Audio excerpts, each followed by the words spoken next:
Well, this is zoomed out. No, good. Well, the video I did of the bathroom seemed to be fairly popular with you guys, so I thought I'd shoot another one. So this is showing the difference between a lacquered piece of Tassie oak versus one that's not. So that's my splashback. Well, not splashback, but basically the capping of the frame. I mean, I haven't secured it all. Like, obviously the gap down the end there needs to be... Yeah, something needs to happen with that. But this is what it looks like when it's been lacquered, and this is only one coat. So, it's, I think it's not polyurethane, what is it? It's, I got the lacquer somewhere, it's in the kitchen anyway.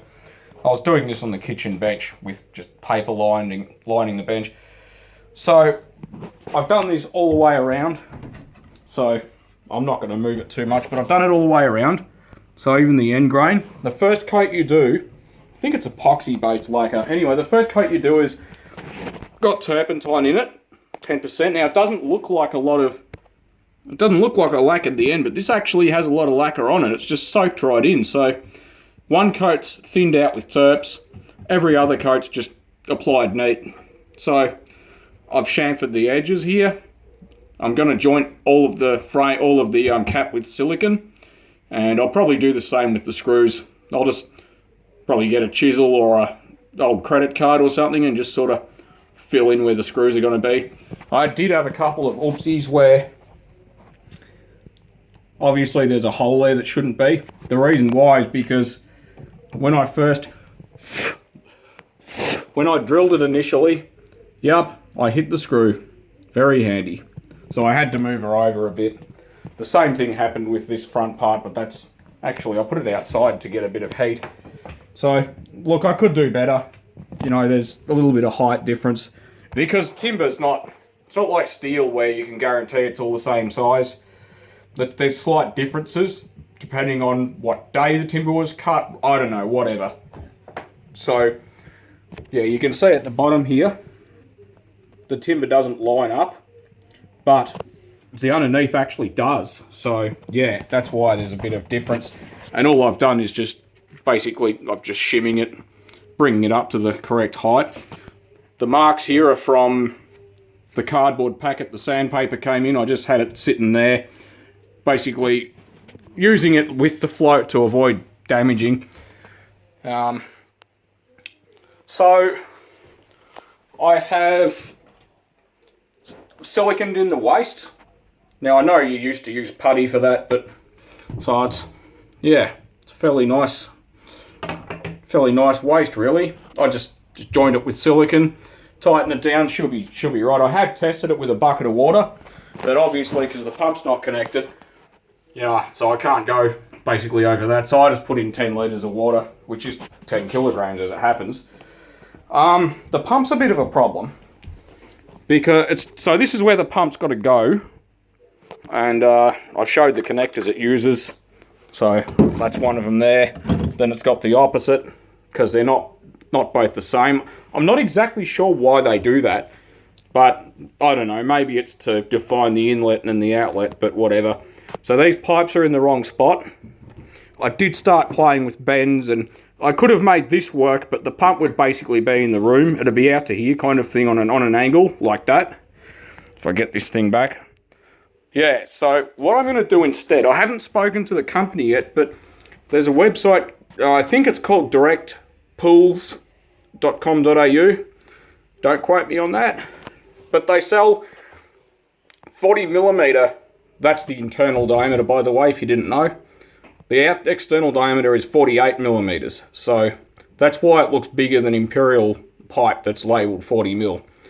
But anyway, they sell flexible pipe, and what I'm going to do is cut these both here, and I'll just basically joint it with the flexible pipe. And all you need is, a joiner like that, and the flexible pipe goes in the end. Now, it does say you need special glue. I don't know whether to believe that or not, because it's PVC flexible pipe, but it says you need special PVC glue. So, I don't know. And you know what? I'm not going to risk it, because if that glue joint comes apart, it would be an absolute disaster. So the special glue they sell is cheap. It's only $12 for a thing anyway, so I haven't mudded this thing in, obviously, because the top cap has to be done first. So I don't know if you can see it because I've got too much junk in the way, but it's actually quite a large gap. Like, yeah, it's actually fairly high up. So the distance isn't from here, it's actually from this part, the reinforcing, to there. So basically that's the distance. That's the thickness of the mud. That's what a plumber was telling me. I've never mudded in a bathtub or a spa, so I go from never mudding one in to mudding in a massive 3-person spa, basically. Now, the question of structural integrity of the floor versus the weight of the spa. Now, this spa is probably, but I have no idea because I haven't actually worked it out, and it would be pretty hard to work out because of the shape. It would be about 300 litres. Now, the average spa, it might actually be 340 or something like that, or 350, but the average corner spa is about 290 litres. This one's bigger than average, so it's obviously going to be more than that. So, yeah, that would be over 300 kilograms of weight. And obviously, the thing itself's actually quite heavy because it's about, I don't know, it's more than half an inch thick. It's like getting onto an inch thick fiberglass. So I will be putting more support under the floor. Now, I actually already have 45 by 90 structural pine. It's left over from another job. So I changed my mind, okay? I had it for the shed. So I'm going to basically add in a few joists. I'll probably use joist hangers.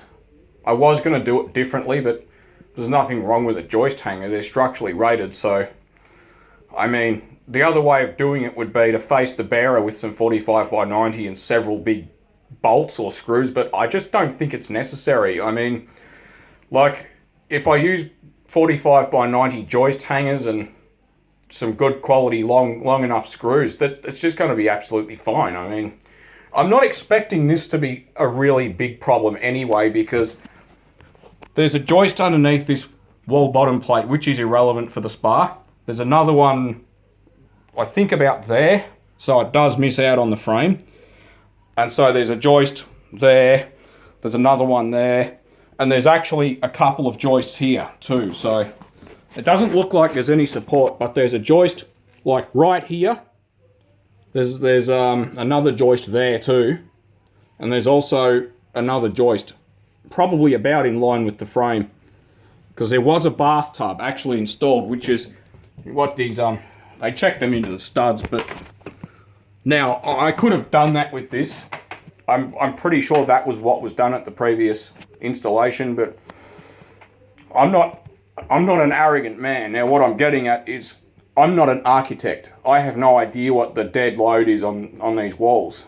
There's no live load on them, obviously, unless you get up on the roof, but there's no... The dead and the live load is complicated stuff, and, you know, you're starting to get into architecture, designing things, right? So, look, I build a separate frame because I know exactly what that frame's capable of holding, and, you know, what's strong enough and what isn't. Now, if I check it into the studs, these studs already may be fairly well loaded up. But, that being said, a majority of the weight's actually not taken by the frame anyway. Most of the weight's being taken through the floor via the mortar. So that's what's happening with it. For the drain, the existing shower, it has a waste in the middle, not that I showed you just then. And what I'm going to do is basically, I've got this 40mm DWV, drain waste vent if you're not sure, and that's going to have an extension. It's going to connect up to the waste there, and all I'm going to do is bring it straight over. I'll have a bush. Obviously, I'll cut that off so it's, yeah, an actually straight cut. So I'll get a 40 to 50mm bush, and then I'll just run a T straight into the waste there. That's what's going to happen, basically. A couple of hangers, one on the 40mm, probably one on the 50mm. I don't need to do much else. As for the water, It's actually hooked up. That's the cold water. This was a pain to do, by the way, and I don't know what I can show you with the phone, but yeah, can't see anything, it's dark. But I had to bend a, yeah, you're not going to see anything, but I had to bend a piece of copper pipe into a very tight radius because this house had a vanity over here. So basically, the cold water comes up through the floor about here, down through the floor bottom plate, and wall bottom plate, I should say, sorry. And I knocked a hole in the stud with a just a spade bit, and I didn't want to. I have a bend, like, don't know where it went, but I do have a bend, like a 90-degree bend. I could have used it, but why I did it the way I did it was I didn't want more and more joints opportunity to leak. I did use jointing paste, and this is what I used. So it says it's gas pipe thread sealant, but I use it just on compression fittings, just because, you know, it just maximizes the chances it's never going to leak. They don't leak. I don't have joints that leak. You know, I take a lot of care in the way I joint pipe, and if I'm not happy with it, I cut the end of it off and do it again till I am. So the hot actually is not going through the wall bottom plate. It's basically, again, you can't see anything because it's dark, but basically I drilled the hole with the spade bit about there, but obviously in line with where that pipe's just temporarily screwed off. And the reason I did that is because the bearer's right under the floor, obviously, and there's only a small gap, and the pipe, it's just easier not to go bending the pipe like that. But I used a blowtorch and heated the pipe up, basically a dull red hot, and that enabled me to bend it very tightly. So if you don't own bending springs and you just want to bend a pipe, yeah, you can use a decent sized blowtorch. I didn't know that, but I never went online and read about it. I just kind of did it because obviously I've got pipe to spare.